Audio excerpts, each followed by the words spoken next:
to Wholesale Hotline, where we cover everything to do with wholesale real estate. I'm Jamil Damji. I'm Brent Daniels. And I am Pace Morby. And together we cover the most important parts of wholesale real estate. Lead generation. Conversion of sellers into contracts. And dispositions. Guys, remember, when you're watching this show, do us a favor and squad up in the comments. Make sure that you are liking and subscribing to the YouTube channels and in the Facebook group Wholesale Hotline.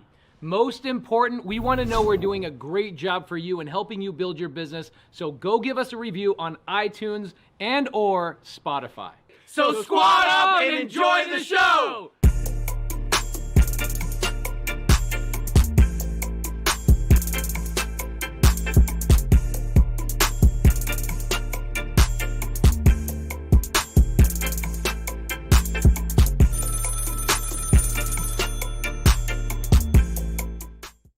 Hello. Welcome to Wholesale Hotline number 230. I'm your host, Brent Daniels, Mr. Talk to People, joined by Jamil Damji, the wholesaling genie, and the flipping genius, Jerry Norton.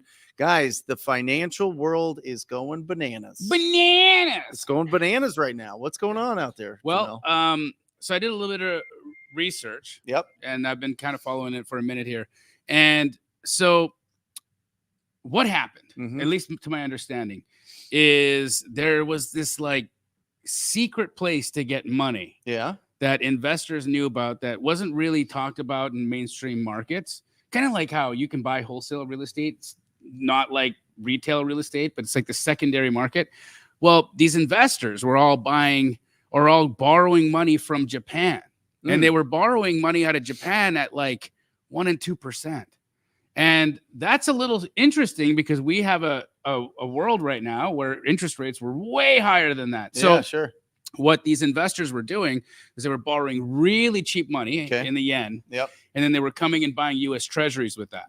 Now, what ends up happening is the Bank of Japan is looking at the inflation data in Japan and saying it's gone nuts.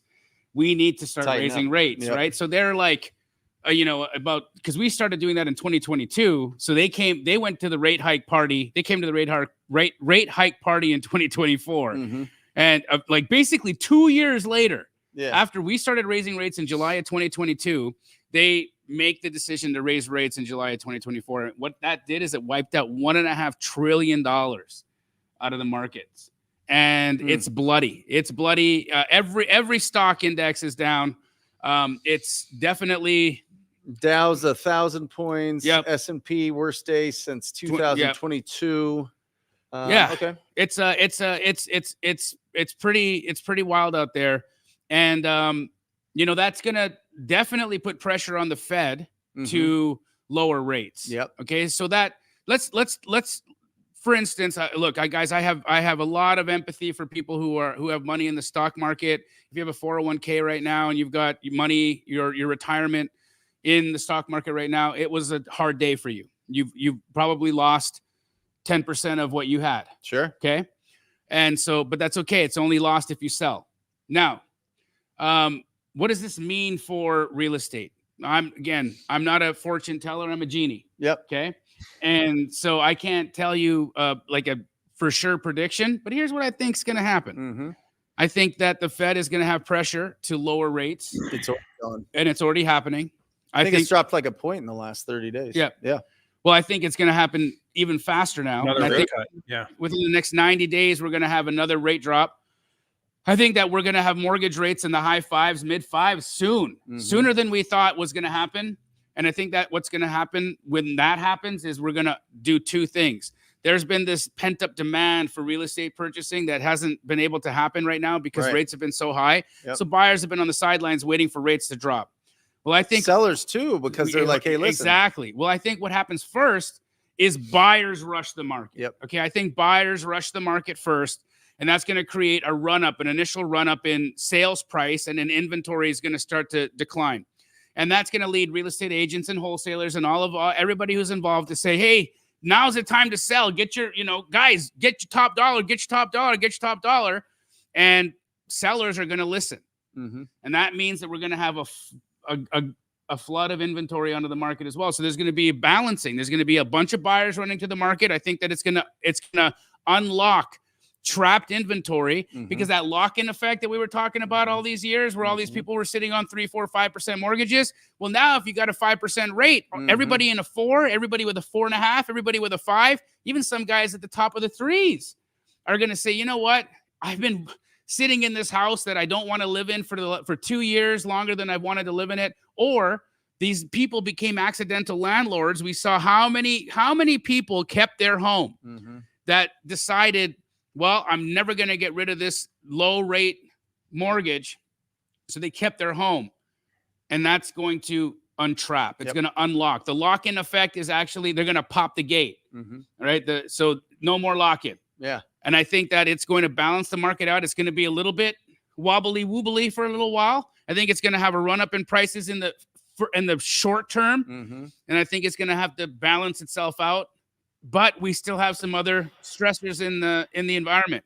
We have an election coming, and this election obviously is nutty. It's a circus right now. And then on top of that, we have wars. I mean, it is an interesting time, to say the least. And our own inflation. We've got our own inflation. And we have our own inflation problem. So I think there's a lot of factors, but this is what my thoughts are with respect to where things are going. So what does that mean for real estate? I think an initial run up, but I think a balancing, and I think prices are going to flatten out. But I do believe that volume is going to start to pick up. So Jamil, you're talking about on the supply and demand retail side. What about all these stock market people that are going to pull out and need to park their money? And it seems to be when the stock market has trouble, a bunch of money pours into real estate. Are you also seeing that we're going to see some investment capital come into real estate? So this depends, right? Because, okay, let's think about 2008, 2009. Okay. The ones who won were the people with dry powder. What's dry powder? Cash. If you had cash in 2008, 2009, that was me, right? I didn't have cash right in 2008. I started buying in 2011, right? I started my sister actually helped us restore our cash reserves. God bless you, Rahima. But she's the one who came and helped our whole family get back after we, tanked in 08. Yeah. And we were able to take that dry powder and start buying houses here in Phoenix that actually changed the trajectory of all of our lives because everything went crazy, right? And so it depends, Jerry. It depends. Will those stock market people say Apple's cheap? I mean, it's already down 7%, 6-7% right now.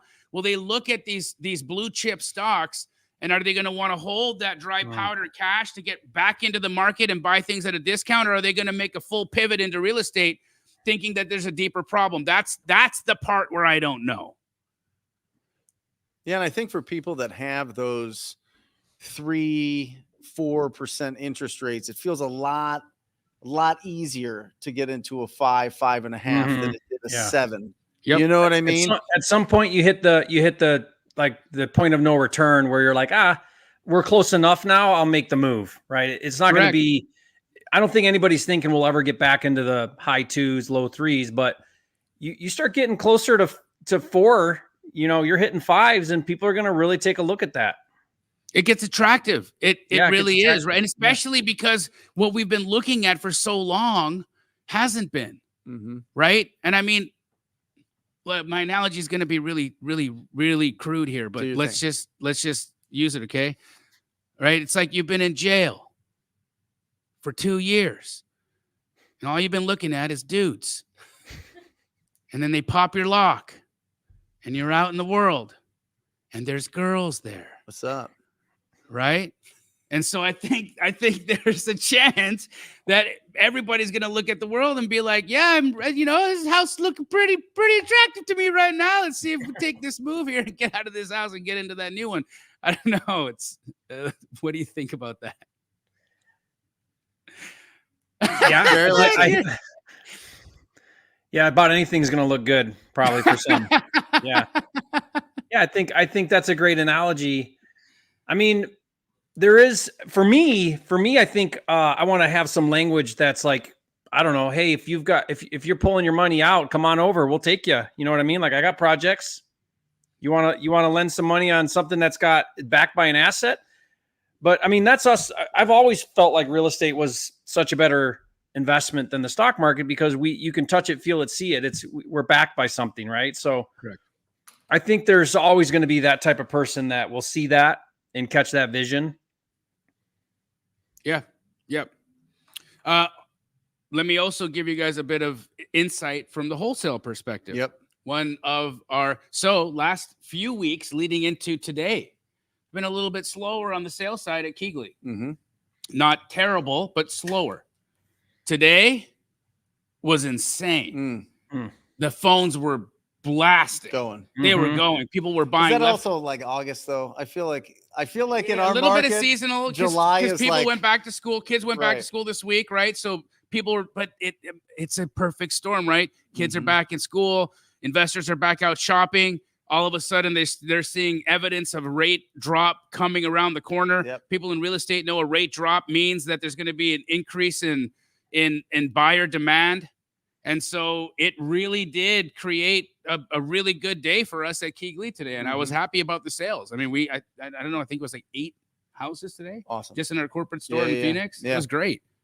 What we've seen a decrease in the size of our assignment fees in the last 60 days or so. Yeah, that makes sense. And what we're finding from talking to our cash buyers that are doing flips, which is where we get a bulk of the inventory that we go after, the uglier the house, the better for us. They're giving concessions every time to the buyers. So buyers are really demanding concessions, which eat into 1 to 3% of the purchase price when they go to flip it. So they're being tighter with their numbers, much tighter with their numbers. Yep. So just something to understand there. When the interest rates go up, to offset that, giving concessions to buy down the rate a little bit or pay some of the closing costs really helps to really grease the wheels of those buyers that are going in for those properties that are being flipped. So just something to think about there and be real aggressive with your negotiations. I would agree. on the buy side. Yeah, for sure. Be aggressive with your negotiations. Hey, look, use today as ammunition. Okay, because it was a great story in the news cycle for real estate buyers today. Okay, it was a great, and I'm not talking on the wholesale side, the flip side. I'm talking about when we're working with real estate agents or we're working direct to seller, whatever that lead generation prospect strategy that you're using right now. Ask people. Been watching the news? Yeah. I mean, buying a house could be really risky for me right now. You know what it reminds me of, Jamil, is I don't know if you guys remember this, but like I'll never forget like the day COVID hit or whatever. Yeah. There was that one day where like all I did was watch the news all day and did nothing, right? And it was sort of like, what in the world's happening? Second day, I was like, okay, I better get to work. And what I did second day is I called all my lenders and I reassured them that I'm not going anywhere. I'm not bailing. I'm not walking. Whatever happens, I'm going to see my deals through. So that was like day 2. And then day 3 was like, I'm doubling down. Like I'm not sitting the sidelines. I'm doubling down. Whatever it looks like, I don't quite know at that point in time. I didn't quite know. But that was the smartest move that I could have done because I went right back into the trenches and got amazing deals, and come to find out the market blew up, which at the time, I mean, I don't know what you guys thought, but I thought the whole world was going to crash everything. Like all this was just going to be negative on real estate.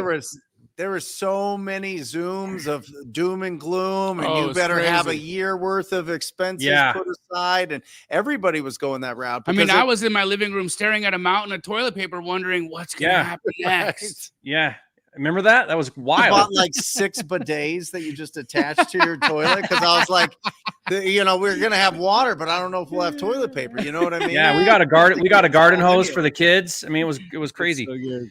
What do you guys think about getting closer to the election, though? Jason asked an interesting question. By the way, guys, today's show is all about question and answers. There's a lot of turbulence out there. There's a lot of distraction. There's a lot of things that are going to prevent us from going and actually providing value to the marketplace. So let's get rid of that on a Monday so that Tuesday through Sunday, we're out finding amazing deals. So bring your questions to us, and we're going to go through as many as possible. But this is a question that comes up a lot.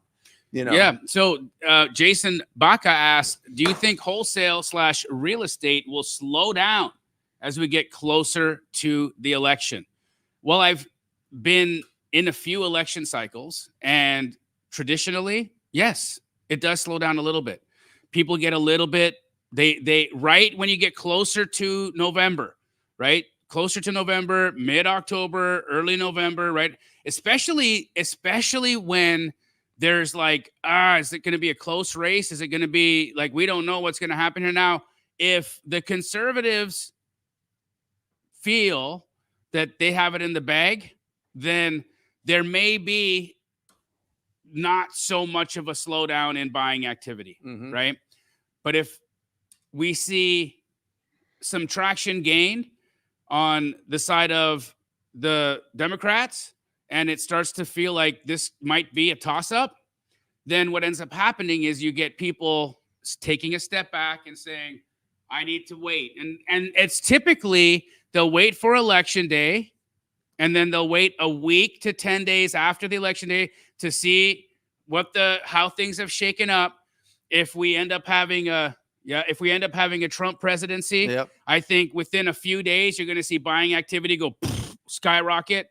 And I think that if it's not that result, it may be a little longer before buying activity kind of resumes. But Jamil, does it even matter in a wholesale real estate business? Does any of it even matter? Well, the question I have for both of you guys is, do you think that the cash buyers that you work with lean more Republican or Democrat? 100% Republican. Jerry?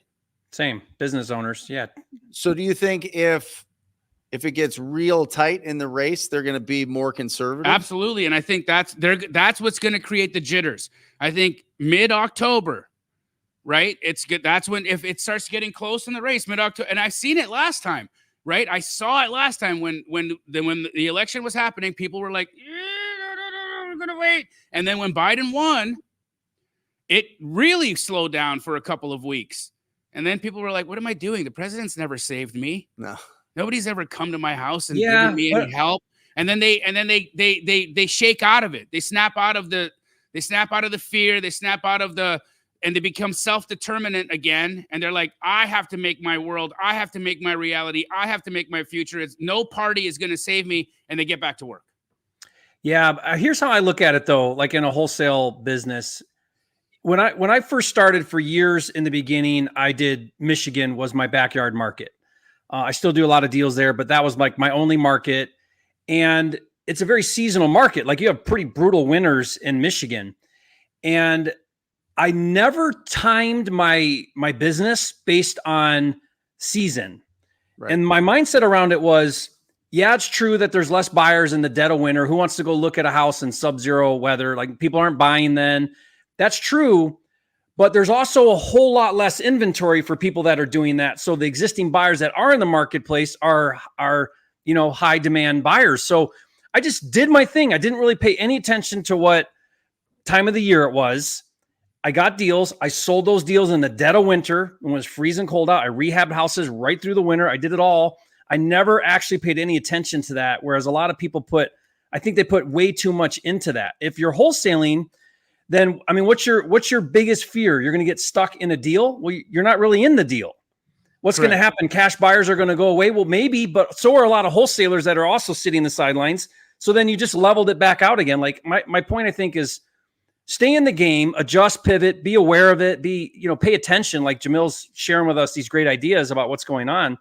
Pay attention to that, but don't sit the sidelines. Like, just don't sit the sidelines. Figure out what you got to do, but don't sit the sidelines. That's the worst thing you can do. Jerry, 1,000%. So take what Jerry said right now as your foundation, okay?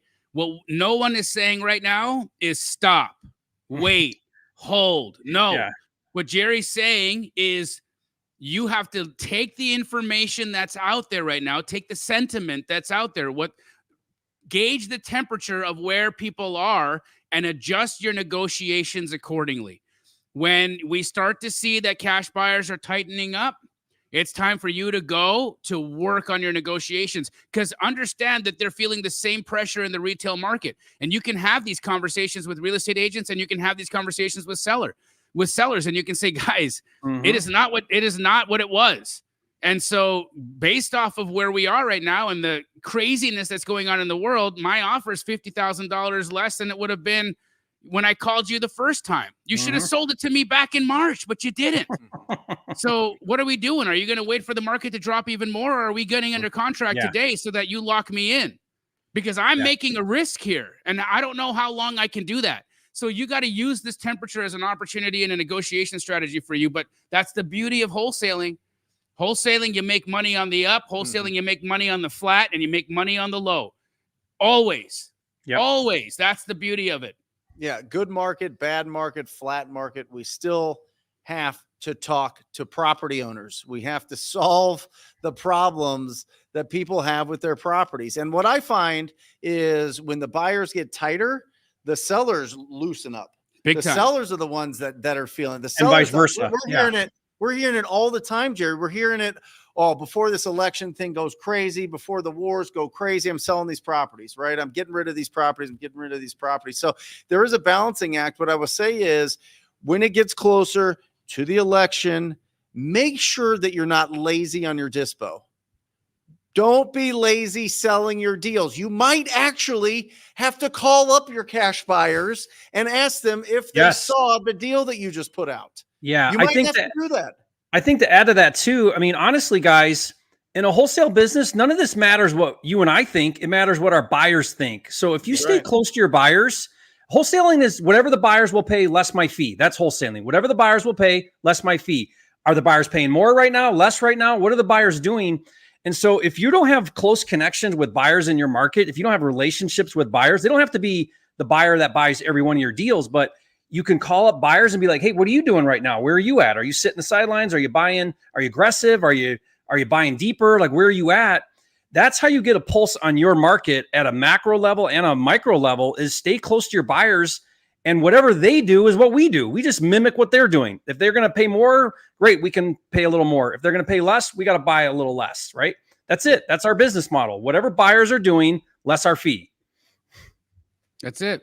I mean, that's why, guys, at the end of the day, you know, you're going to see a lot of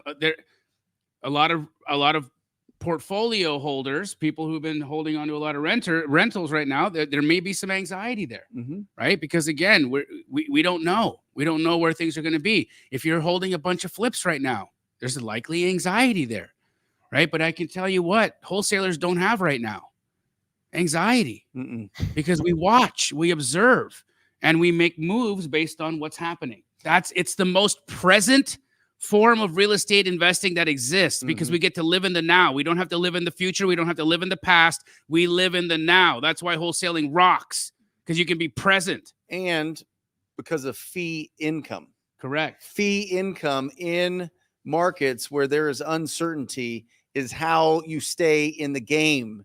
Being an entrepreneur, for the most part, is just making sure that you don't get knocked out of the game. Yep. You know what I mean? Yep. And you keep growing and you keep building. But one of my mentors, Derek Jar, he's seen all the different cycles, and he's got big portfolios, and he's done development. And he's saying in markets like this, fee income is where you need to focus. It's not on capital gain income from flips, which I thought was really interesting, especially for our business. I mean, because we look at this and we're like, oh, should I take this one down and flip it? Should I just wholesale this one? Should I put this in my portfolio? Timing matters. Timing matters in one of those three exit strategies there. And the more that you can go and find unbelievable discounted properties and sell it to other people that have different strategies or in different positions than you, that's how we win during these times. That's how we do it. Yep. That's why wholesaling is incredible. Yeah. It's incredible. Yep.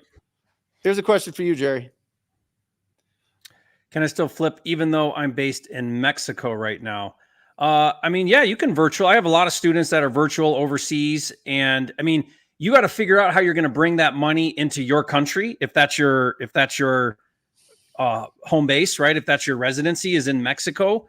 I don't know that. You'll need to talk to how that's handled, but you can live anywhere in the world and find and wholesale deals in the US. You just have to figure out how you're getting compensated for that when it's time to send, where are they sending the money, right? So that's the only thing you got to figure out. Yeah. And I mean, you know, you flip houses in the United States from Puerto Rico. Or you're doing all kinds. I mean, but you are a flipping genius, but still you manage to do that. And you're not doing small little deals. You do big deals, right? So you can absolutely manage these types of things. You just got to be organized and you got to be efficient, and you have to have people on your team that you trust. Boots on the ground. Boots on the ground. And if you've got those things, then you should be absolutely fine. If you have this thing and know how to use it, you'll be fine. That's it, right? Yeah. All right, here we go. How to incentivize? Ed asked the question, how to incentivize a real estate agent of an expired listing to help you reach the seller to pitch sub 2? Why would you go to the real estate agent to do that? It's expired. On an expired listing. Go right to the seller. Don't go to the agent. The agent got fired. I mean, for real. The agent's been fired on that deal. It's an expired listing, which is you're fired listing. In fact, that means. The way that sounds is, as soon as they answer that phone, you immediately say, I'm not a real estate agent, because guess who loves to call it expired listings? Agents, so they can get a new listing. So what I found is you have to very quickly out of the gate make sure that seller knows and understands that you're not trying to pick up a listing. But if it's a subject to, then you're saying, hey, how would you like to sell the property for that price that you couldn't sell it for? I might be able to do that, right? Like because what you're doing is you want to take over that loan and you want to bring them an offer that's probably around where they couldn't sell it on the open market because they were asking too much. And right? I love one of Pace is great with this because he always scorches the agent, right? So he'll call them and he'll ask the seller whether he pitched creative to the agent or not. Did your real estate agent talk to you about creative finance offers that were coming in? Because you probably got a lot of offers that you may not have heard about because your agent didn't understand them. Did you hear about those offers? And right away, you're going to have a seller say, excuse me? Yeah. There were offers? Yep. Here we go.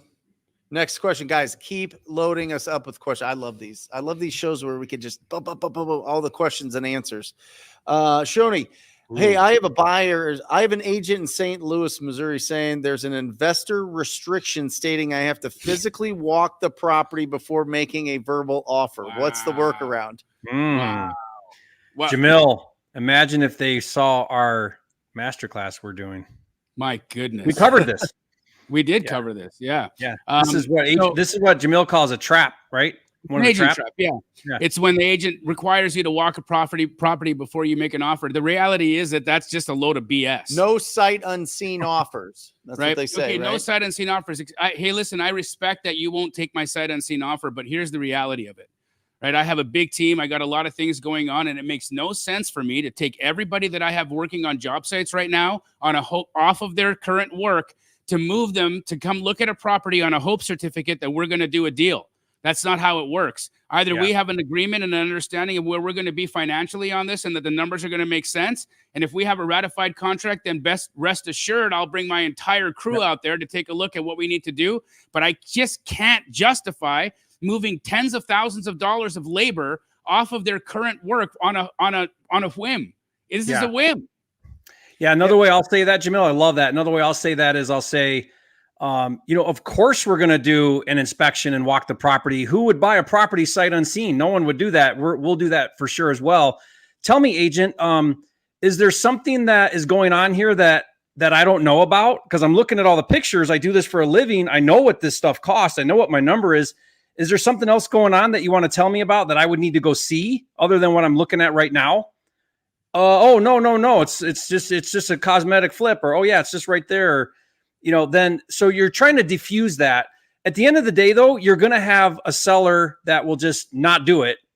And then you got to figure out what you're going to do, right? Because you could say anything. You could say what Jamil just said. You can say what I just said. And the agent could say, yeah, well, that sounds great and everything. But the seller said no offers unless you've walked the property first. And they probably had somebody back out that didn't go look at it. And that's why they're doing that, right? Yep. And then in that case, I've had people in my company go out and just quickly walk it. Yep. I'll go to TaskRabbit and say, hey, you want $50? Go walk this property, take some photos for me. Whatever it is, you don't have to go yourself. Yeah. If your time is precious or you're virtual and you can't go, this is the reason why being in TTP, in Jerry's community, in Pace's community, in Jamil's community, why it's important to have community members surrounding you that are national is because you can reach out into those communities and say, hey, who wants to help me out here today? I got a walkthrough that needs to happen in Tampa, Florida, and I got $50 in lunch for whoever can go take some photos for me. And people will do it, right? If they got some time on their hands and they're thinking, yeah, I mean, why not? And even then, they'll just take the drive, listen to Wholesale Hotline, and learn while they're driving. I mean, that's what happens, right? So just solve the problem when the problem arises. And if you have these sight unseen agents that are saying no, use the terms that we gave you here as a retort. And if that still doesn't solve the problem, TaskRabbit it. Can I explain? So I used to, as an agent, I would say this to investor buyers or any buyers, that they had to walk the property before they could submit an offer. And I was going to check the lockbox data to make sure that they went in there and they actually saw the property. And the reason I did that is because I was listing a lot of REO properties, and that's when they foreclosed and the bank owned them. And people would just send automatic emails, automatic offers without any knowledge, without anything. And that's why, like, sending out mass offers, blank, like, that's the worst strategy, in my opinion, that exists. Let me explain. So I was able to stand, pretty strong for the first week. But if there's no offers coming in, you start loosening your, you're trying to get any kind of buyer at some point, right? Sure. So if it's a new listing and they're saying no sight unseen, they're probably expecting a tremendous amount of offers. If they get disappointed and their expectations are not met, I wouldn't be surprised if they allow you to just submit your offer sight unseen. If you have a good conversation like Jamil and Jerry are talking about here, explaining that you understand what's going on, you're a real buyer. A lot of the times when we're working with real estate agents, you have to make them feel comfortable that you know what you're doing, because you really talk to, as a real estate agent, you really talk to a lot of people that are just throwing stuff out there because they watched a video or whatever else. They saw somebody on Instagram do it, and it's just shenanigans. Right. And it clogs up your day, and then you're running around, and you don't want your sellers feeling too confident if there's no real offers coming in, but there's a bunch of fake ones. And so it's a balancing game. It really is. Big time. Yeah. Actually, go ahead. Yeah, I was just gonna say, one cool hack strategy that I'll do with this is, oftentimes if you'll waive your inspection, then it doesn't matter anymore, because if you're putting down a significant earnest money, then they're like, okay, well, if you're gonna give me non-refundable earnest money and you're not gonna go look at it, okay, we'll sign. But I won't actually do that in the way that it sounds, because when I say that, from the moment I say that until the moment that agent writes and emails me that offer to DocuSign, I know that's going to be a couple hour window for that to happen. And the minute I agree to that, I've got on speed dial 3 guys in that market that can be there in 10 minutes because I got good boots on the ground. Right. Now, this only works if you can get someone there right away. So then I get someone there, they walk the property, and I got my head around the deal. I've actually seen it now, right, through my boots on the ground. And if for some reason I'm off, then when that offer comes in, I'm going to call that agent back up and say, hey, I got your offer in my inbox. I know I said I was going to waive inspection, but between our conversation 2 hours ago and now, I sent my guy out there, and there's this, and this problem that you didn't tell me about, that I didn't see in the pictures or whatever. And we need to talk this out again before I sign. So, but what did it do? It allowed me to still get the deal in this tiny window of time to still get eyes on the property. Does that make sense? And you were able to get it at a price of a no inspect. Like, that's what Jerry's saying right now is very true, because just this weekend I had the same situation. So talk to an agent, and guys, I wish I had a camera on me all weekend, because the way that this went down was incredible. Properties listed on the MLS, fresh listing on the MLS. I call the agent and I'm like, hey, I like this one. You're a little, it was priced well. Yeah. Right. Although I don't call on fresh listings unless they're priced well. Yeah. I'm like, you're priced okay. It's a little higher than where I want it to be. But I like it. So here's what I'm going to do. I'm going to come in this price and 10-day inspection. Let me know what your seller thinks. And she's like, I'll be honest with you. We were off market prior, and wholesalers were calling, and they went under contract and they canceled. And so what these sellers really want is a no inspection offer. And I said, okay, well, let me do some math. So I start thinking about where would I need to be to on the phone with them? No. Okay. I get off the phone, give about 20 minutes, and I start thinking about my numbers, and I come up with a price on what I would buy this for sight unseen. So call her back, and I said, look, it's got to be $239, and I'll take it sight unseen. I'll drop off EMD and close in a week. And she said, let me talk to the sellers. She comes back. She's like, no, the sellers would need you to be at this price in order for you to have you'd need to be a little bit higher to make this work. So what did I do? I said, okay, well, I can't do that with no inspection, but I can do that with a 7-day. Yeah. So we had started at list price, and that's where I was actually going to have to come in at. But because I anchored down with my no inspection price, that was so low that they really couldn't do it. And then she came up a little bit higher, thinking that I would take that with an inspection or without inspection. But I said, no, it has to be at least 7-day. And I locked it up. Yeah. But then guess what else I asked her to do? I said, look, I'm flipping properties right now, and these appraisers are giving us grief. So when these houses are sitting on the MLS and I create a price stamp on these things, when I go to retail, sell this thing, I'm getting murdered. Can you take this off the MLS? And she did. Yeah. So now I got an off-market property at a great price. Yeah. And I have a 7-day inspection on it. Here? Yeah. Jamil, you know what I love about that, Jamil, is most people think that their only negotiating tool is price. But if you think about it, you've got, with on-market especially, you've got inspection, earnest money, and closing date. So what I'll do often is I'll anchor low. They'll say, that doesn't quite work, but if you could come up to here, then that would, we could get the deal done. And I say, I'll tell you what, I'll waive my inspection, I'll increase my earnest money, and I'll close earlier if you want me to. But I got to stay at that number. And they're like, let me go back to the seller. And for sometimes sellers, like we know with off market, certainty is more important than price. So that certainty is shown with higher earnest money, no inspection or no contingencies, and a faster close. So that's very powerful negotiating tools you have at your disposal without having to compromise on price. And that's exactly what you did, Jamil. You started playing with the terms of your offer, not creative finance terms, but terms of your contract to get a better deal or get the deal you wanted.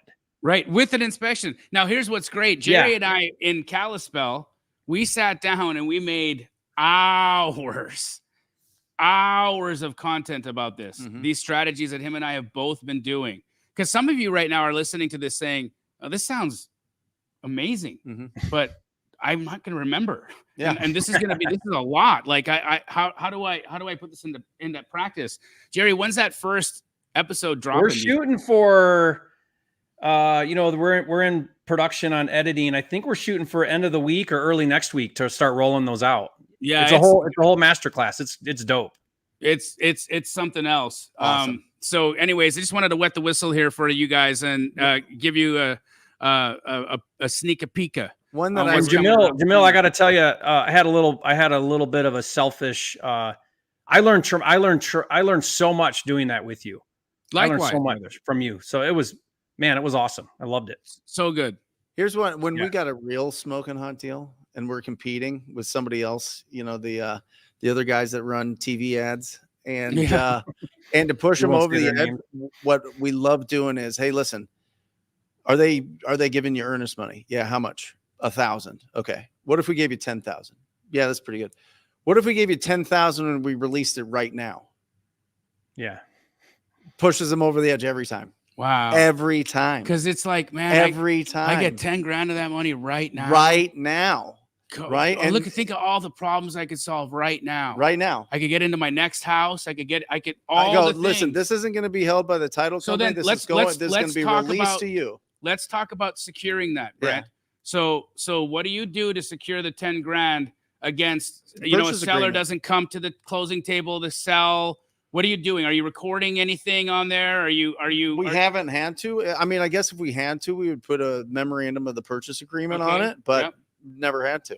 And are you putting that 10K through title and then having the title company release it? Mhm. So it's being credited towards price. 100%. So you're documenting this through title. Mhm. Title is now, they were in receipt. Now they know. Mhm. And then are you having them sign the deed right then? Like No.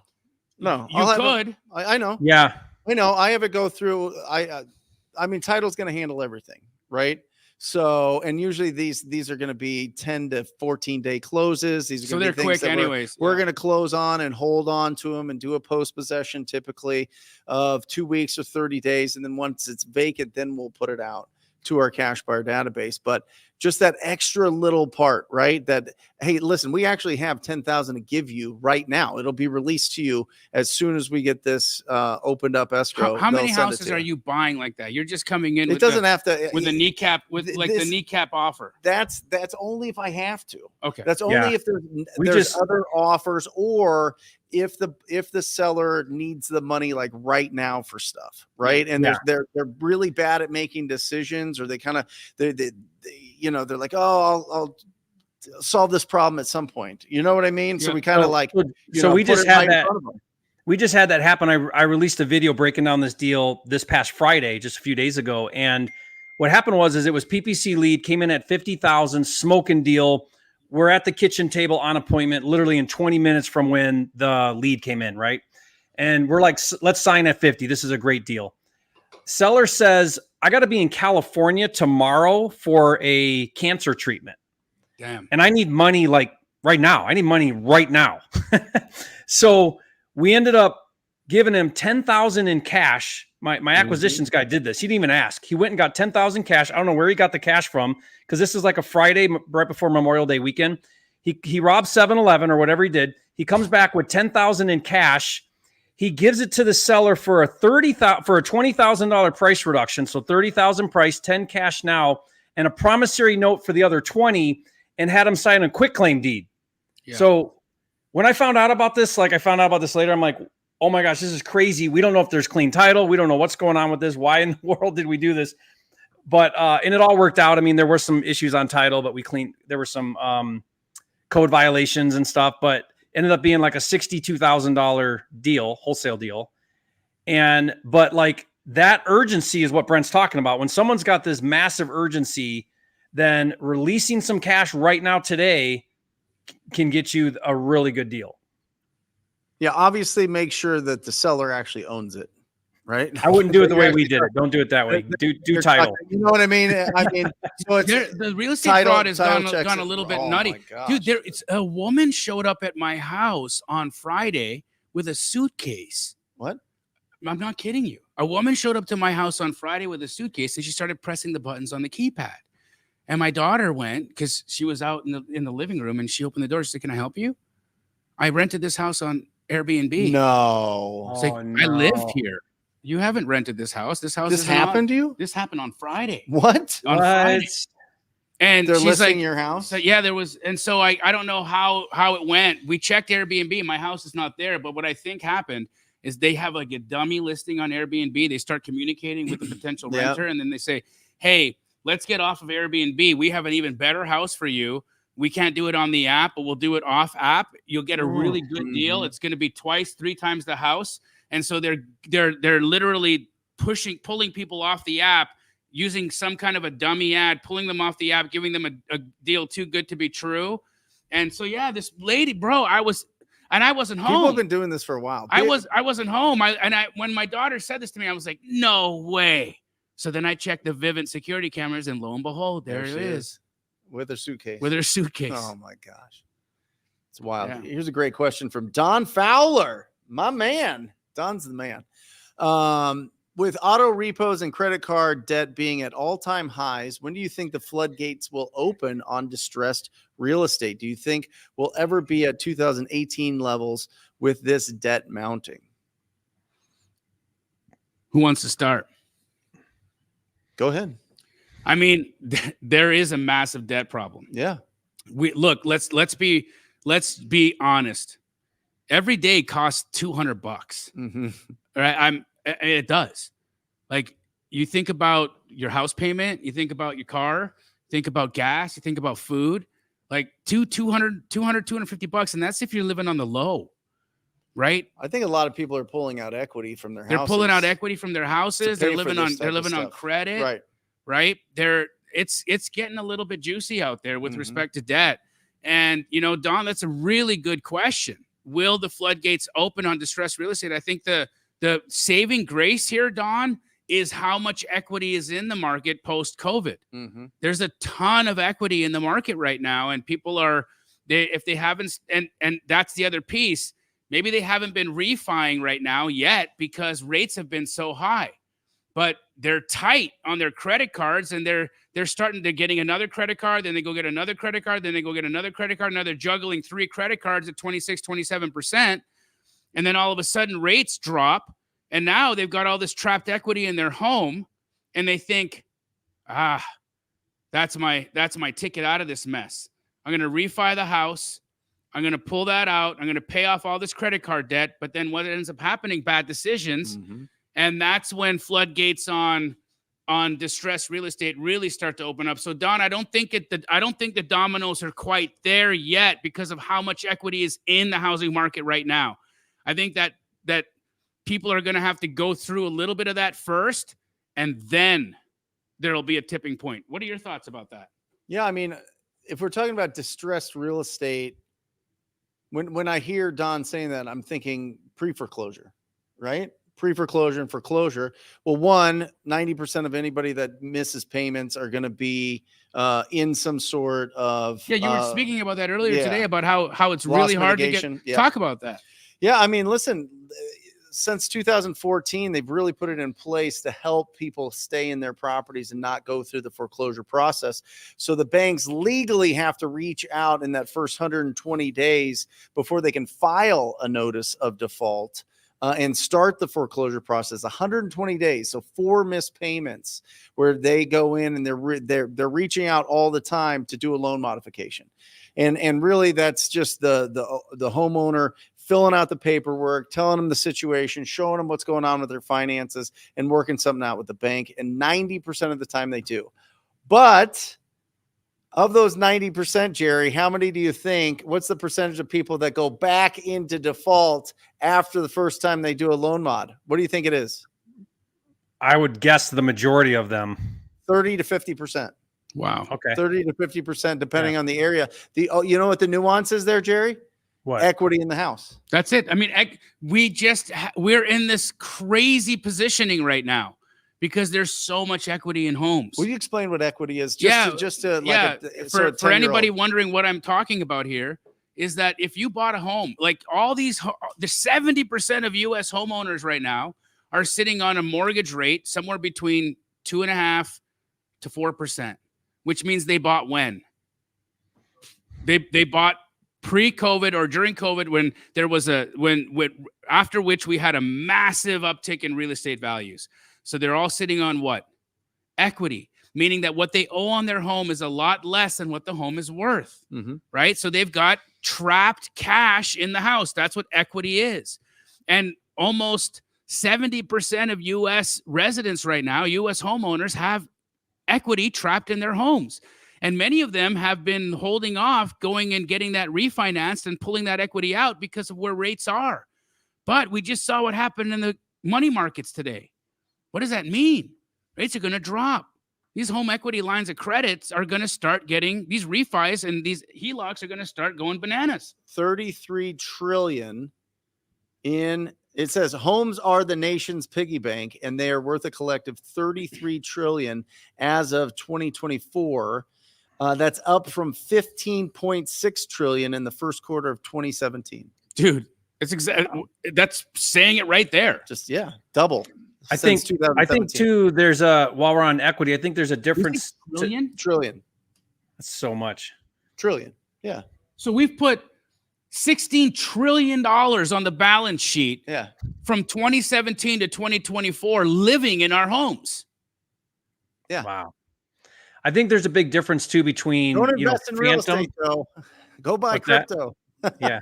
No, I mean, like I'm telling you, I mean, there's when people talk about recession or they talk about the market cooling, it's opportunity. Yeah. It's an opportunity. It's a buying opportunity. Anyway, go ahead, Jerry. I was just going to say there's a big difference also between like phantom equity and actual equity.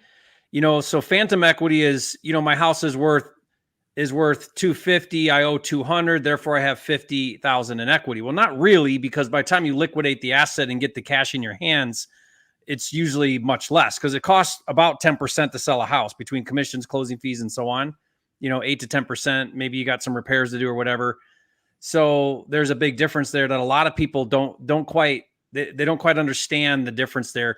And honestly, equity means nothing until you liquidate it and get it, right? Like if it's sitting in the property and it's not doing anything, it means nothing at that point. Yeah. Is there double fees when assigning a contract, Jamil? No, sir. Why not? In fact, you're not a party to those fees. You become a line item on a settlement statement. Your assignment fee becomes a line item on a settlement statement. So you're not party to those closing costs. So you're not the buyer anymore? You're not the buyer anymore. Are you the agent? You're nothing. Are you representing either of them? A line item. You are literally a line item on a settlement statement. That's all. That's it. You're a debit. You're a debit. So you're not party to any of those closing costs. Nothing. That's why assigning is the gold standard. It's the holy grail of wholesale fees. When we get into the costly things like double closing, you're going to start having to incur closing costs. You're going to have to start incurring fees, but not on an assignment. An assignment, that's the money right there. But then everybody gets to see what you make. Mm-hmm. And for all of you who feel shame for making money, that's hard to swallow. That's a financial thermostat thing. Jerry, what do you think of this? Novation is going to be the next thing in real estate. I feel like it's been the last, couple years. Are you doing more of these? Are you seeing? We do them, yeah, but I don't think that's the next thing in real estate. I mean, it might be a shiny object right now or for a little while, right? It's another tool in the tool belt. Explain Novation, Jerry, for the people who are unfamiliar with Novation. So a Novation is the simplest way to think about a Novation is a workaround to wholesaling to a retail buyer. Everything else we do with traditional wholesaling is we're assigning or we're selling a contract to another investor, and we're doing that at a steep enough discount to where that investor has room to then buy that property from us, pay us a fee, and then go on and do their thing, rent it or flip it, right? A Novation, the idea there is you're going to take a somewhat clean property, maybe it's dated, maybe it's livable, but it's not ARV, right? It's not renovated. And you're going to contract with that seller, and then you're going to turn around and you're going to have a marketing clause that allows you to market it to the public on the MLS typically. And then when you attract a retail buyer, you can't assign a contract to a retail buyer, especially if they're getting financing. So then what we do is we switch them. We do a switcheroo. We say, okay, retail buyer, I'm going to put you in contract directly with the seller. And we created a spread here from what we agreed upon to what I went and found. And I get to make the difference at closing on the net there. That's your elevator pitch of what a Novation is. And in some markets, they call that a net listing. Net listings, which are allowed to do and not in some places and not allowed to do in other places. The reason why I don't think that's the future of real estate is because Novation is getting lumped in with traditional wholesaling, and that's falling into regulation. So in time, Novations will get regulated out of. Well, and these, an assignment is cash.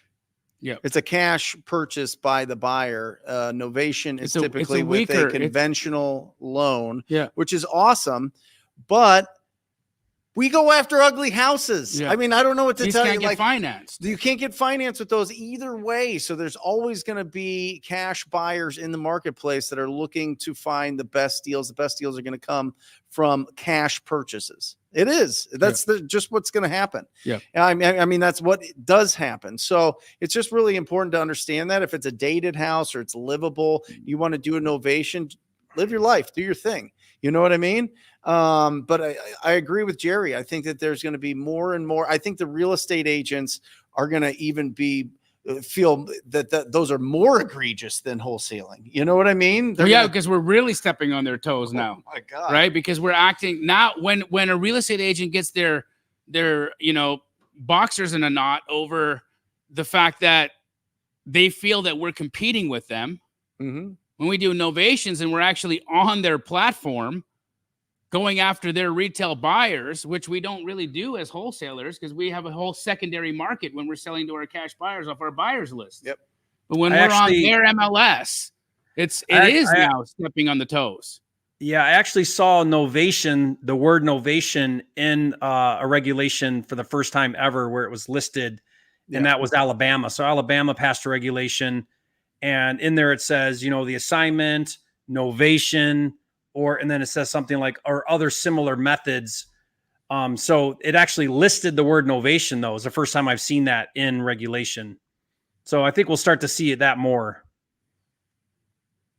Boom. Chris asked, what's up, y'all? I have a question. If I have an agent write the offer to the seller, do I need to have them put in the assignment of contract clause? Well, depends on the state. For instance, in Arizona, every contract was assignable or is assignable unless otherwise stated. And so in the golden era, we didn't have to even have and or assignee in our contract name. We could just write our buyer name and we could assign the contract based off the statute. Since then, regulation has happened in Arizona where now if you are going to assign, you need to disclose it in your disclosures.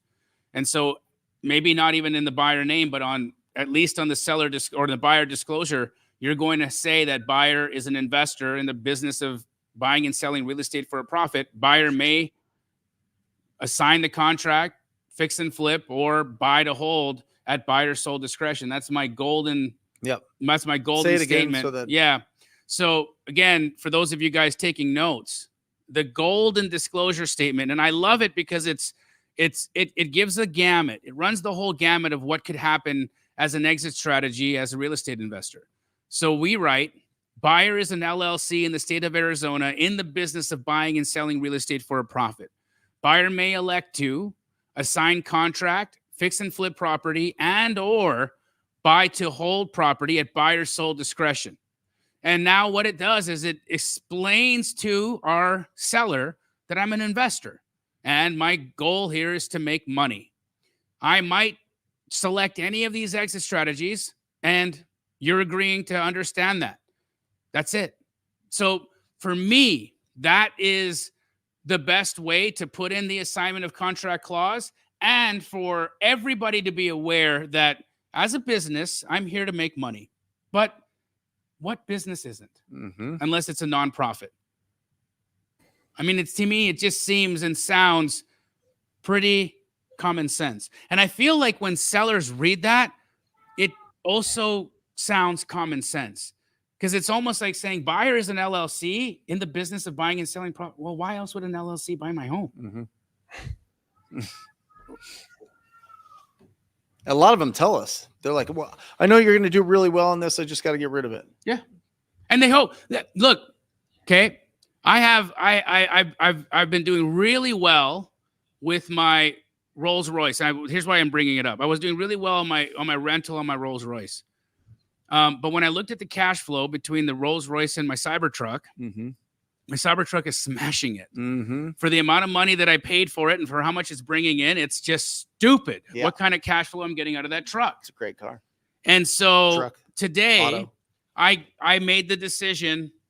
I think I'm going to get rid of the Rolls because I don't drive it. It's not my jam. I don't really enjoy driving the thing. That's not me. I like my Bronco. You know what I mean? I'm that guy. And when it's not rented, it sits in my garage. And so what did I do today? I called the vehicle wholesaler and I said, hey, selling my Rolls, have at it. So what's he going to do? He's going to go and he's going to find a buyer for me and he's going to make money on it. And I know he's going to make money on it. And I'm going to say, good job making money on it because that's what business people do. Right? I'm going to get back what I needed to get back out of it. I did what I needed to do. I saved money on taxes when I needed to save money on taxes. I cash flowed that thing while I had it. And now it's time to let that thing be somebody else's baby. See it. And someone's going to make money in the process. Good. Jerry, you want to take this one? How do you find out the value of an infill lot with multiple lots in it that have been approved to be subdivided by the county already? Okay, so, when we talk about flipping land, there's a couple things. You could get a piece of land, turn around and try to resell it for more. You could do some value add, which in your case, you're going to take a plot of land and you're going to subdivide it. We call that make them, get it paper ready. And that's a process, right? So you got to go through zoning, you got to get it all done, but that's a value add play because you're not going to touch any of that until you buy the lot and own it. Now you're going to do stuff, which could be clearing, could be subdividing, could be whatever, getting permitting, getting plans done. I've done that before. So there's levels of things you could do, just like with a house. I could buy a house and wholesale it. I could buy a house and trash it out and then sell it. I could buy a house and paint the cabinets or replace the cabinets and on and on and on. You have to ask yourself, what's the best move? What's worth the time, energy, and effort? Should I buy it, get capital, fund it, buy it, spend the time to work with zoning to get the lot splits done? Now I just increased the value because now it's 3 lots instead of 1. A developer is going to want it or a builder is going to want that. And I could sell it for more. Like, it's just now you figuring out your analysis, just like anything. What's the best move for a deal? I think everything we do is situational. Given my business right now and what I have going on, is this worth the time, energy, and effort? What's the return on the investment? What's the time frame turnaround? Do I have to invest more capital? Do I have the expertise? Like, only you, Adisa, can answer that, right? Like, you got to figure that part out and make a good decision. I've got some back of the napkin math for this, just assuming what I think I'm reading here. Okay. Because she says infill lot has multiple lots that have been approved to be subdivided, meaning that they should have their own parcels. Would that be correct? Yep. They've now been subdivided and then they have their own parcel numbers. Okay, well, if they have their own... Approved, but that would still have to go through the process. Sounds like. That's the huge difference, right, Jerry? Yeah. Approved versus subdivided is not the same. So if it's approved, that means it's still not done, in which case the value hasn't been added to the property. Now, if it is on separate parcels, if they are on separate parcels, here's how I would do the math. Okay, let's just assume that they have been subdivided and let's just say it's 1 lot that's been divided into 3 lots. What I would do is I would say, okay, what can I build on that 1/3 of a lot? And what type of market am I in? Am I in a very like high demand area of a city, of a major metro? If I am, I'm probably at about 25% of what total... Depends on the zoning too. Depends on the zoning, but if usually it's single family, if it's single family, it's going to be 25% of what I can sell that final product for. If it's a high demand area, if it's not a high demand area, you're probably down at 10% of what that final product will sell for. So that's just very loose back of the napkin math. Nothing that I think you should be making bets on or going non-refundable on EMD. But this is assuming that these lots have been, or these splits have been approved and the subdivision has happened already, and that you have individual parcel numbers. You're just going to see, what can I build there? What would it sell for? And if it's in a high demand area, 25%. And if it's in a like the outskirts, 10. Adisa, this is just my experience here. I've had a lot of conversations with people that own land. And when they tell you stuff like, I've already got it approved, it doesn't matter what it is. If they say I've got it approved for this, they probably want 10 times what it's worth. Yeah. I'm just telling you, a lot of new people starting out, we get real excited that this might be like this big time juicy deal. But landowners that tell you that they've gone through the process and got something approved are the most nonsensical sellers of all time. Well, yeah, because they think just because they've gone to the city and they've had, and what's approved mean? Does approved mean that they went to the planning and development counter, got a number, spoke to somebody and say, could I do this? And they said, yeah. And they're like, approved. Yeah. Yeah. What I would say is find a buyer in your area, ask them what they think that they would pay for those lots, a developer, a builder, anything, and work backwards from there. If not, you're just going to spin your wheels and you're going to be doing all these different comps and you're going to be looking for different things and trying to figure out what's going on. And you could be way off from what buyers would actually pay. So just find somebody that's a developer and get a buy price out of them, work backwards. What do you think? Smart. Right? Yep. Definitely. And then because they'll be conservative. Of course. And then you can go in conservative and then you don't waste your time. Howard asked, Brent, would you recommend when speaking with a seller to get the purchase sales agreement signed on the call, or just send them to the email? I feel like trying to get it signed on the initial call might scare them. No, that scares you. Yeah, listen, Howard, it's an if-then question, and everybody watching this, you have to understand the power of if-then questions. If I can get you exactly what you want in this purchase agreement, I get you your price. I've got a good earnest deposit, so you feel comfortable moving forward, and we can close in 2 weeks, 30 days, whatever. Is there anything stopping you from moving forward? No. Okay. Then you're comfortable with me sending over this purchase agreement to your email. And as a professional courtesy, we're going to go through it line by line. So if you have any questions, you can ask it to me live. That way we can just get this going, and I can open up escrow right away. That's it. So then you're walking them through signing that right then. 100%. Now Howard, that didn't sound pushy to me at all. That sounded professional. That actually sounded like, hold on a second, you're going to go through this thing line by line with me, and we're going to talk through what this means, and we're going to know our roles and responsibilities here. Yep. I think that's actually a good thing. It's the best thing, because mystery, questions in the mind of the seller will prevent them from signing. And so any moment that prevents them, I'm coming in. Somebody on my team, Jerry's team, Jamil's team, some of these guys, that next offer is coming in. It's coming in, and they're going to explain everything better than you did, and you're going to lose that. Time kills deals.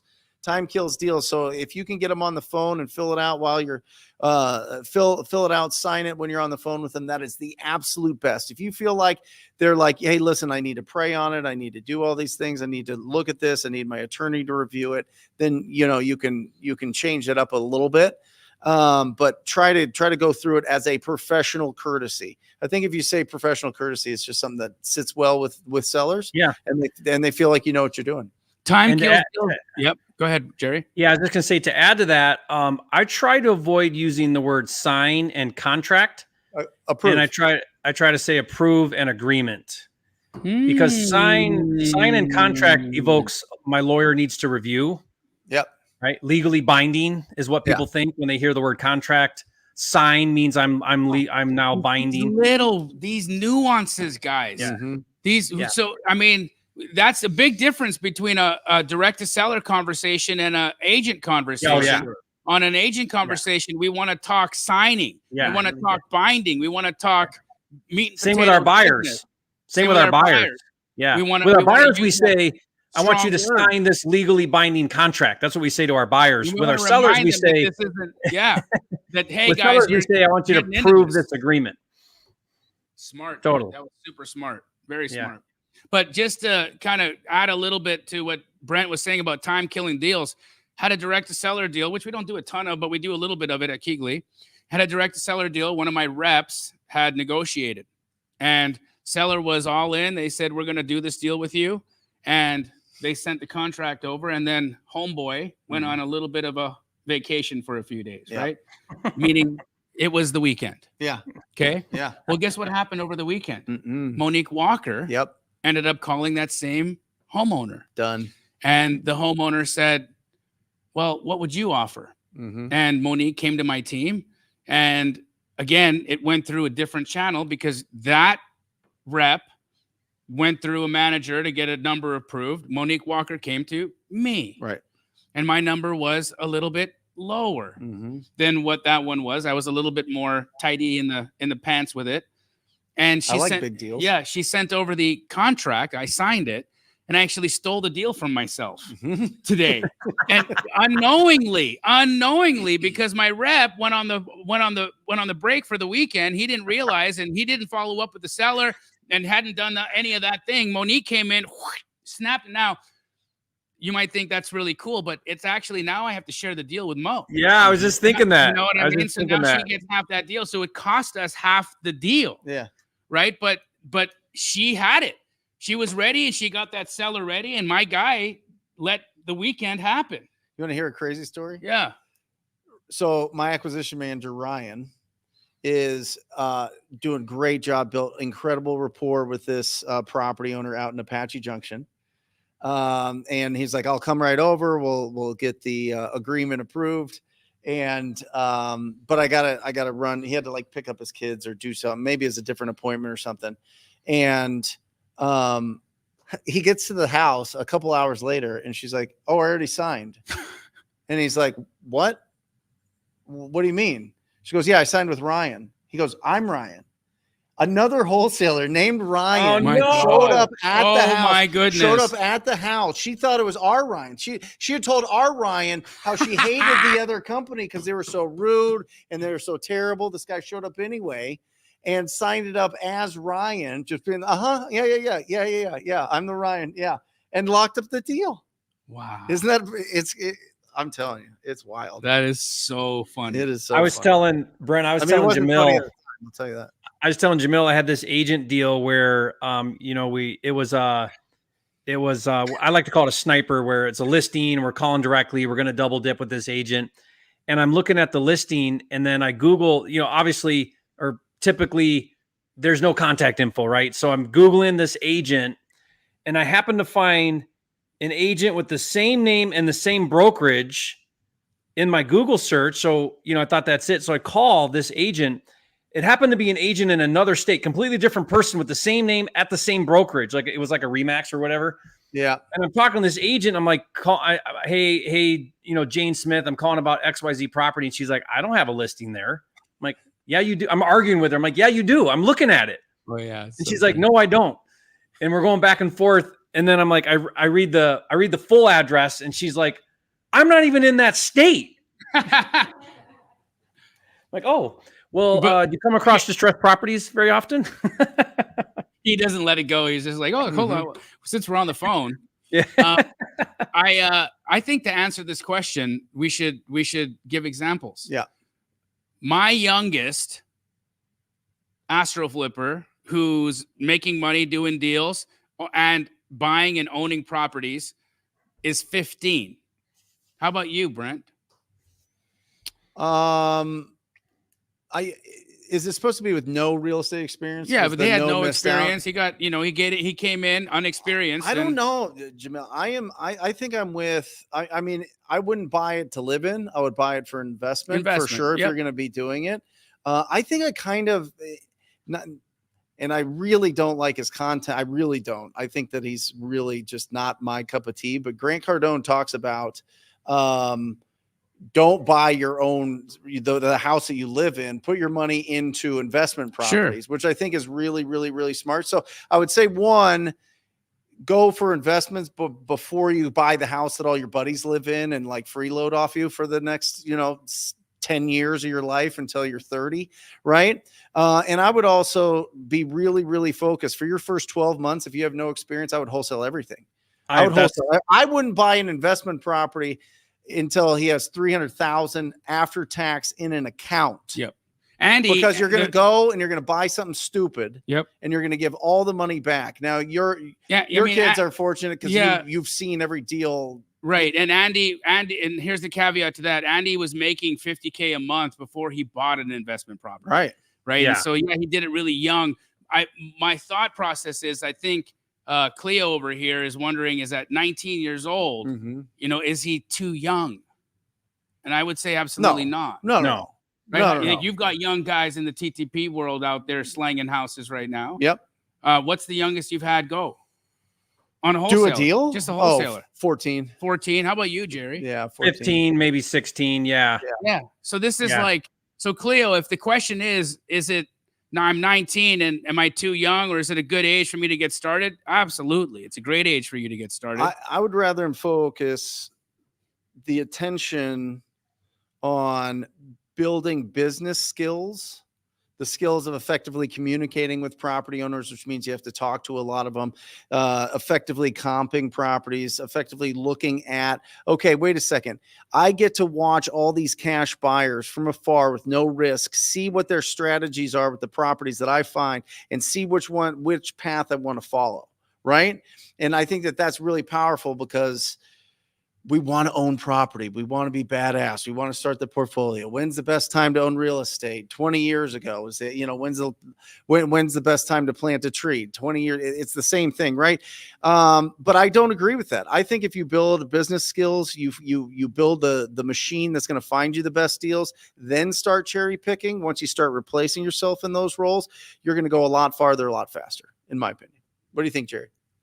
Yeah, I mean, I would tell a 19-year-old, you're way too young to be owning assets. Learn how to transact, learn how to operate a business, learn sales skills, learn how to lead a team. Do that, which is transacting, wholesaling, before you start building a portfolio. You've got time. Like, people feel like they've got to do this right away, or like they're falling behind.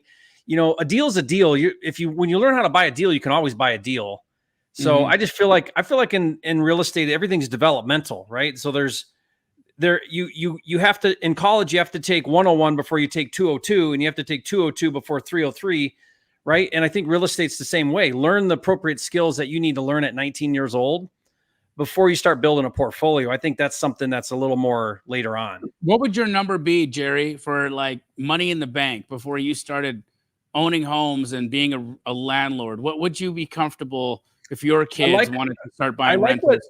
I like what Brent said. I mean, I have a rule with my partners that we wholesale with, that is, we're not even going to look at holding assets until we're consistently transacting at least 100,000 a month again and again in gross revenue. Don't even talk to me about, well, let's keep this one and let's keep that one.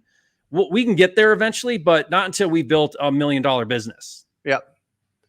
Well, yeah, and it just depends. It depends on if you want to be a full-time real estate entrepreneur, or if you just want to cherry pick, have a 9 to 5, build a career, do something that's, successful in that, and just buy rentals on the side to build your portfolio. It just depends on what you want to do. But if you want to be full-time, then you got to wholesale. You got to find great opportunities and see what the investors that are a few steps ahead of you are doing with these properties in your marketplace, so you don't have to pay the stupid tax. And we've all paid the stupid tax. Every one of us. We've all paid the stupid, but it's a different era right now. Yep. Is there a super duper stupid tax? That's the one. Yeah, there is. It's called flipping a house on a television show. That's it. Oh, because it doesn't make money. Is that why? No. I mean, it's hard, right? Yeah. You got to go twice as fast as you would normally go. It's Overpay. stop, right? It's all kinds of things. You got to over improve. Yeah. Right. It's hard. It's not easy to flip a house on a TV show and make it work. And they don't pay for it. No. The network, right? He is doing it. There you go. Good. Keep finding great opportunities. You got to focus on building your skills of lead generation and then converting those into opportunities. And then you can figure out your exit strategy, right? 3 parts of it. We talk about it on the opening show every time. There's 3 parts: lead generation, conversion, and then exit strategy. And really there's 4 exit strategies, but really 3.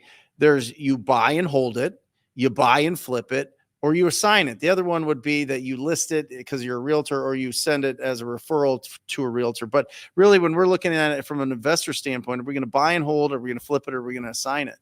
And if you want low risk, assigning all day, every day. It's the best business ever. It's the best business ever. It's insane. It's insane. Nothing compares to a wholesale business. Which is why they're coming for it, because it's not fair. Yeah. That's why they want to put restrictions on it. They want people to be licensed, or in some of these states they want people to be. They want to shut down completely. I want to say that the audience of Wholesale Hotline is some of the best people. Mm-hmm. I've been seeing a lot of people from this community that have been doing what we've been talking about, and taking properties down. My transactional funding company has been processing more transactional loans than ever, just so that people can come in and have the control of being able to take down that property and not have to worry about assignment clauses, not have to worry about any of this garbage with regulation, to be able to come in and be the buyer, close on the deal. And so I just want to commend you guys. I want to commend people that have been listening and taking action on it. Now, some of you are going to get into that point where it's not just going to be a transactional funding. You're going to do the takedown method like Jerry and Brent do more of. I do less of that than you guys do. Yeah. But the takedown method is pretty phenomenal, right? That's when we actually take the property down, clean her out, put her on the MLS, and get what's something that's interesting too, Jamil, just as a side note, we've been taking them down, putting them on the MLS after we get them cleared out. We make more from our cash buyer database than we do on the MLS. When we send it out, That's crazy. Put it on the market, we make more by like 10,000, Jerry. People are willing to pay more off market. Off market. Yeah. Yep. People are willing to pay more off market. And when we put it on market, you've done a great job with this. We get 50 wholesale offers. Yeah, we do. Yeah. I mean, we get like an unbelievable amount because we do coming soon to kind of, gauge Test it. it, And yeah. it's like, it's like wholesale. Like, yeah, it's a, That's probably saying something about your cash buyer list. Yeah. I don't know if that's typical. To me, that's really odd to think that you've got higher paying buyers on your list than on the open market. But we see the same thing. It really depends on the area, though. It depends on a few factors for us at least. But that's we've seen it too. But it's like volume. I found out recently, I hadn't asked in a while. Mm-hmm. Keegley's Phoenix buyers list is 500,000. That's crazy. In Phoenix. Wow. In Phoenix. That's wild. Isn't that? I mean, Phoenix is the flipping capital of the world, of the country, right? I mean, I couldn't look. Because I can't. I need somebody to verify this just so that he can look at it and say, guys, there's the text message. Because I was wondering the other day, I was like, hey, how big is Keegley's buyers list right now? 494,000 currently. Yeah. Well, I also isn't that something? So having the conversation, Jerry, with the guys that do the most flips, they go back to what Jamil was saying earlier in the show. When you put it on the MLS, the appraiser puts that into the next appraisal when they go to sell it. They show when it was listed, and then you have to justify how much you increase the value, and you have to go and show what it was assigned for, and all these things. You have to really put in a lot more work with the appraiser up front and during the process, so your appraisal doesn't come in low because they're worried about inflated values. Obviously, they're a third party to protect the bank. Yeah, and let's not get this twisted. Appraisers work for the bank. That's the justification I give to agents to take houses off the MLS. That's what I'm saying. So that's why in our market, Jerry, we found people will pay more if it's not on the MLS. Interesting, right? How can I get past just getting on the phone with a realtor? I just found out about wholesaling and wanting to make it my new career. Welcome to the party, E. Welcome to the party. Can you imagine you're thinking of your YouTube channel name, E? It's cool. Just E. Just simple. Just like lowercase too. You know what I mean? Just humble with it. Just a humble E. So one thing, E, that you'll hear Jamil and I talk about a lot with on market. Yeah. One of the benefits with on market is zero marketing cost. So if you're coming into the business and you don't have a marketing budget, even if you have some marketing in the beginning, it's always good to do no cost marketing channels, right? On market is one of those because it doesn't cost you anything other than your time to create relationships with agents in your market. Learn how to do that well, and those agents will bring you distressed properties without you paying for those leads. That's perhaps one of the most attractive things. Jamil, that'd be number one. Number two would probably be the relationship. That's that sniper method that Jerry talks about, is that an already listed property, and we're going to go out there and we're going to get that thing at a great price.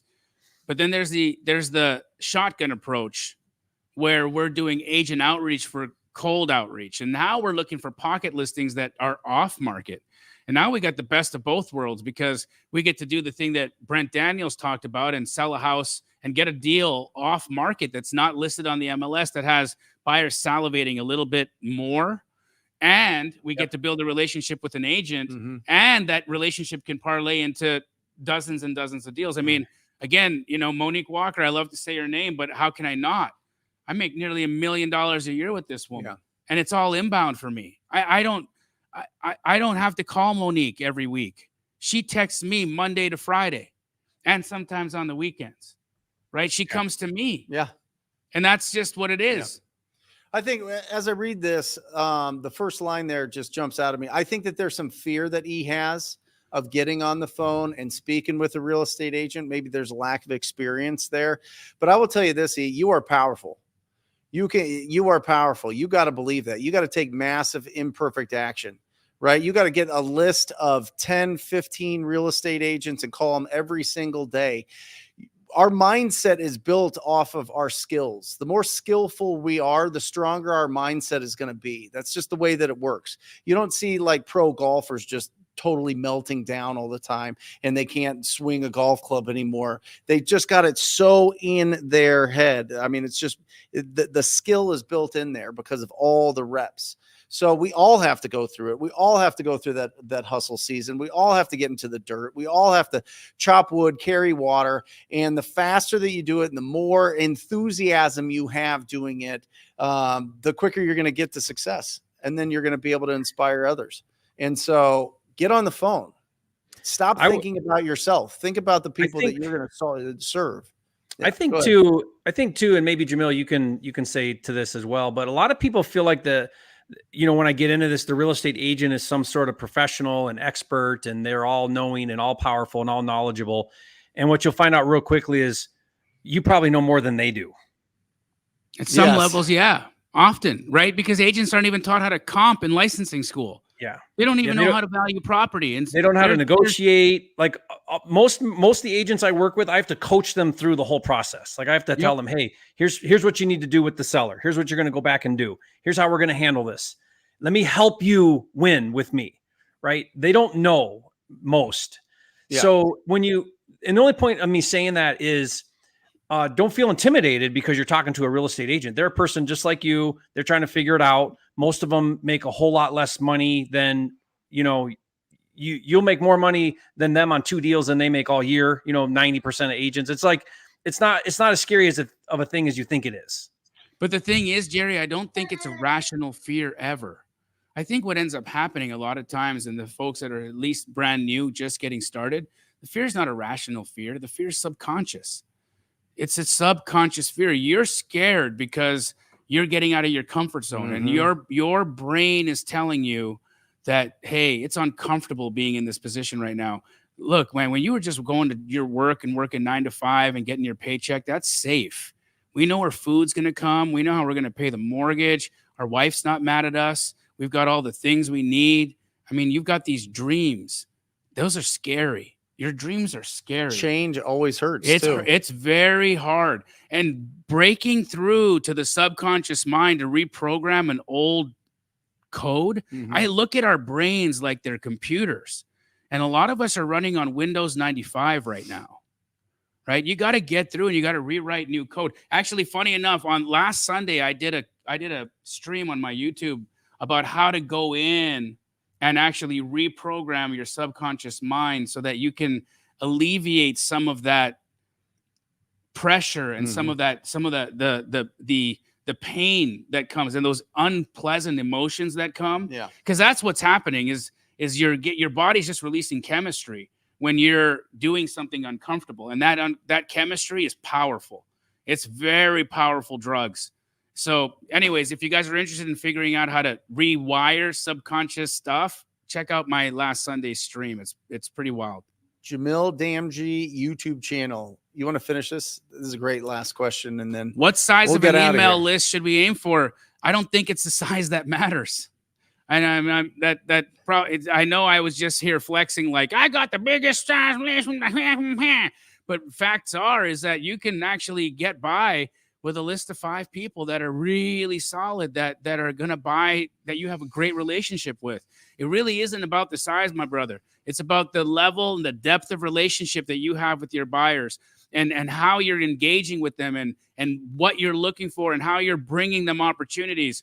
I don't think really going after a big size buyers list is what makes the most successful wholesalers. I think what makes the most successful wholesalers are the ones who focus on relationships. What are your thoughts?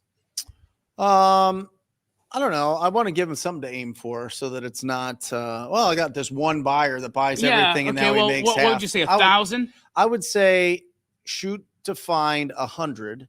And then you need to collaborate with other wholesalers and investors in your area and trade them your 100 for their 100. Now you have 200. Now you trade 200 for 200. Now you build it up as big as you can. As big as you can, and I don't trade mine, by the way, so don't ask me. Yeah, don't ask Jamil. Well, but what I'm saying is trade with people that are in the same, size or position as you. Don't try to hit up Jamil and be like, hey, let me have your buyer's database. It's not going to happen. Cool, great show, Jerry. Fantastic, awesome show. Awesome show. Thank you guys. What do you got going on, Jerry? What's releasing this week on your YouTube channel? Well, really excited about this collaboration that Jamil and I are doing. We're going to be launching, hopefully end of the week, early next week, a series. So you'll look for that on YouTube. It's going to be a agent masterclass that Jamil and I are doing. And we basically broke down the entire business model from beginning to end. And we're going to release that in a series of, I think, 5 or 6 different videos to start with. We'll keep adding to that playlist, but really excited about it. And we've got a little goodie in there too. So you guys want to watch that. Jamil and I are actually going to get together live with a small group and do some really cool stuff. So more on that to come, but we're really, really excited about it. I haven't been excited about a project in a while like this, Jamil. Yeah, likewise, dude. Awesome. How about you? What do you got? Well, I'm doing what I normally do, straight out of Compton Wednesdays at 1 p.m. Pacific, Sunday at 4 p.m. And I do my mindset live streams which have become super popular. I mean, I know I'm a real estate dude and you guys know me for wholesale, but I got hundreds of people that show up on these live streams. And I just talk about, the things that we all go through as entrepreneurs and how we can rewire a lot of this stuff so that we can just get out of our heads and out of our ways and really make it work, Awesome. Yeah, Wednesday, 1 o'clock Eastern Standard Time, 10 o'clock Pacific Standard Time. We go live for a couple hours in the Brent Daniels YouTube channel. It is absolutely bananas. So come join me and we'll put a little bit of energy into your Wednesday, and then you can go on over to Jamil's and get to learn how to comp and go to Jerry's and learn how to go and put all these deals together and push them through the finish line. We're here to help you guys. We love you guys. Thanks for joining us. Wholesale Hotline. We out. See ya. Or just say squat up. So squat up and enjoy the show. Yeah. Okay. 1, 2, 3. So squat up and enjoy the show. What are you doing? I didn't say nothing. Why? I don't know. Okay. So squat up and enjoy the show. Cool. I think we should use the one where Jamil doesn't say anything.